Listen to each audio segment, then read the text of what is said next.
Be silent with me and still.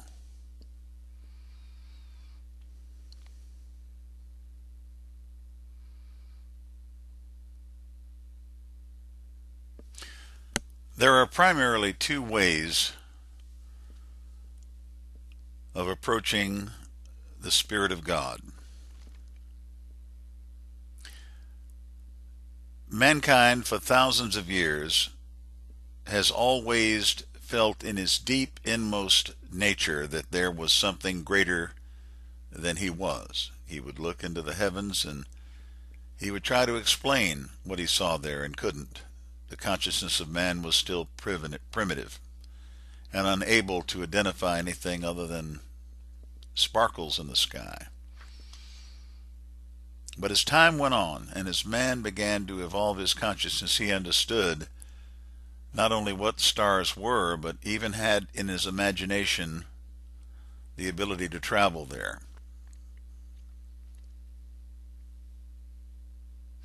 What is it that enabled man to move through the process of evolution to the point where now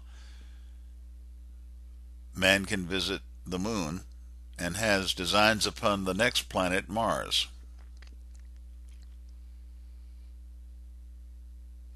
What's so special about this creature walking around with two arms, two legs, two eyes, a nose, and a mouth, two ears, that God would allow such privileges to him, that God would bestow such intelligence upon him, that he is capable of creating the computer programs and the hardware and the websites through which I'm speaking to you all now?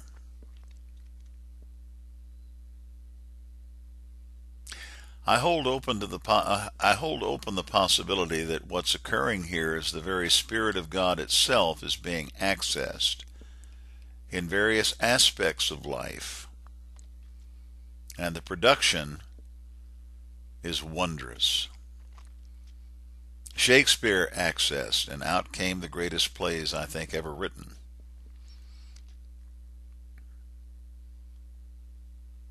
Michelangelo accessed this intelligence, and we know the beauty of his paintings, the depth and the profundity of them. Mozart accessed at a very young age, I might add, and music poured forth from him in thunderous, ecstatic beauty. Handel, the Messiah. I could stay here for an eternity and describe to you how what started out as, some would say, a fish in an ocean, and before that cells, crawled up on land. You all know the story. You've all taken high school biology. And this fish that walked up on dry land evolved into you and I. Some say that's true. Some say that's false. The important thing is that evolution or progression can't be denied. You all remember DOS. Now we have Windows 7. So there's evolution there. You all remember the Model T Ford. Now we have the new Lexus, the new Honda. Evolution can't be denied. Man is progressively moving forward in areas of science and technology that are absolutely astounding.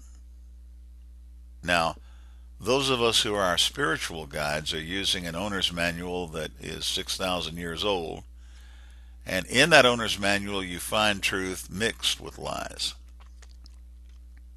So what is needed now for this new 21st century?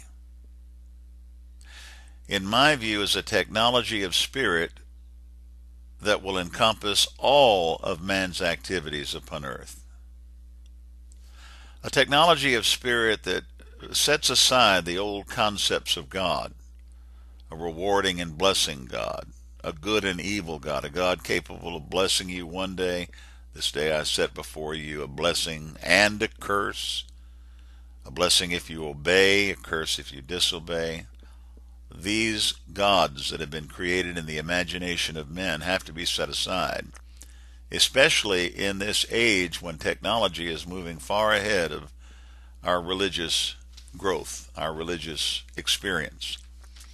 We're still operating out of Rome in the Catholic tradition, wearing these beautiful robes and wandering around with rituals that never ever change and never really address on every day that people go and put up their time and hard-earned money. It never really addresses their needs every day. It doesn't give them everything they need to know about God or Spirit so they can operate effectively and efficiently every minute, every hour of every day that they live. And that's why people are leaving the churches today. They're tired of the fantasies. They're tired of being presented a God that is just a bigger version of an ego maniac they may have known as a child. They had to have the unfortunate experience of having that person perhaps as a father. I'm going to spank you. I'm going to bless you. I'm going to hug you. I'm going to kick you. My love is conditional upon your performance. It just has not worked. People are looking now for what is working. Now you have to give things time to work. You can't be impatient. You have to follow a system, whether it be in business, science, or religion. You have to follow a system consistently until you're sure that it's not working any longer or that it's bringing harm to other people, and then you move on into another experience.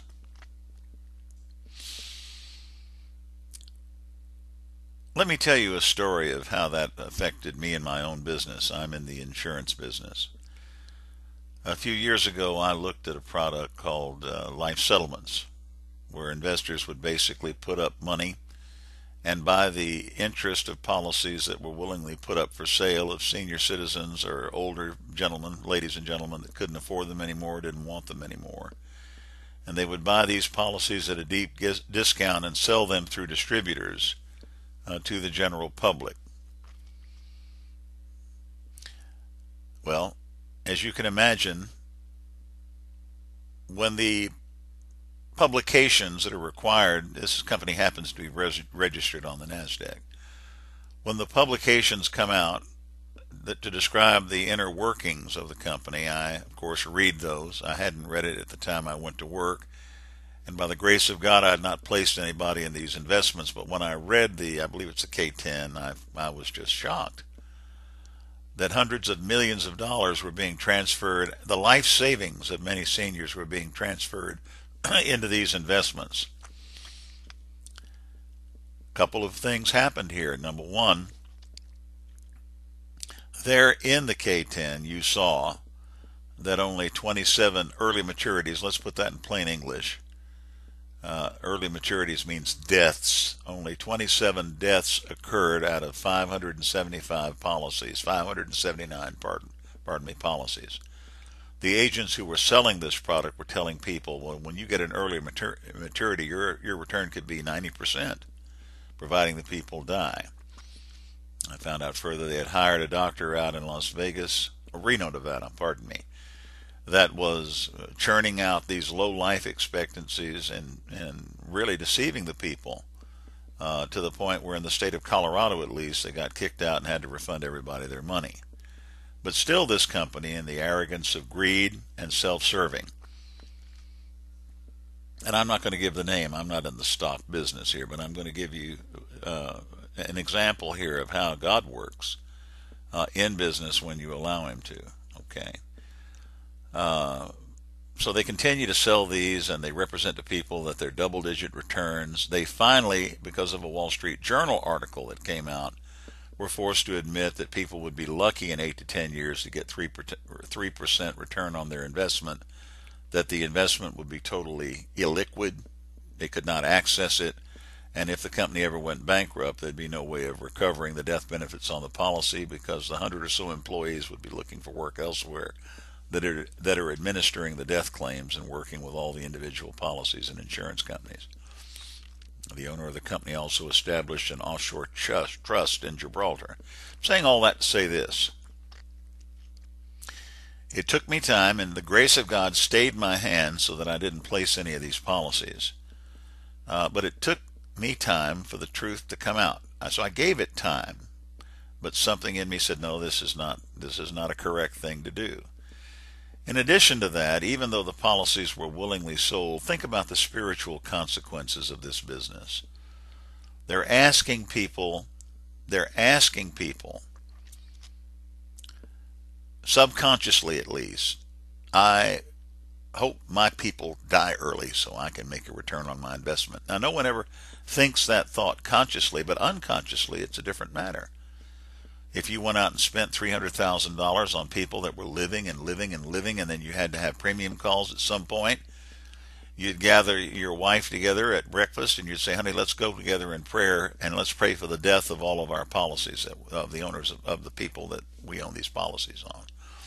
Horrible way to live. And yes, some people made a lot of money.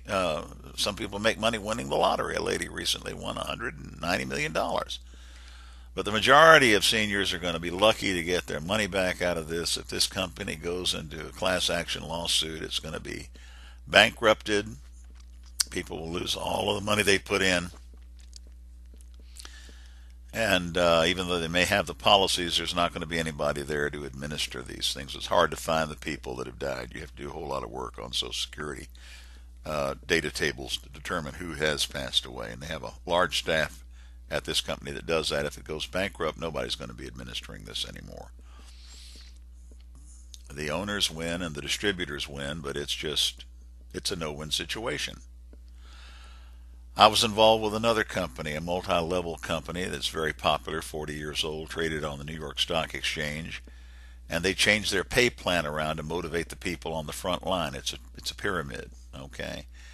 Now they're telling people they've got 45 days and only 45 days to recruit, either sell 3 of the policies that are involved here, or to recruit 1 and sell 2, or to sell 5 policies. Okay, and you, as a brand new salesman with this company, you have to do it within 45 days.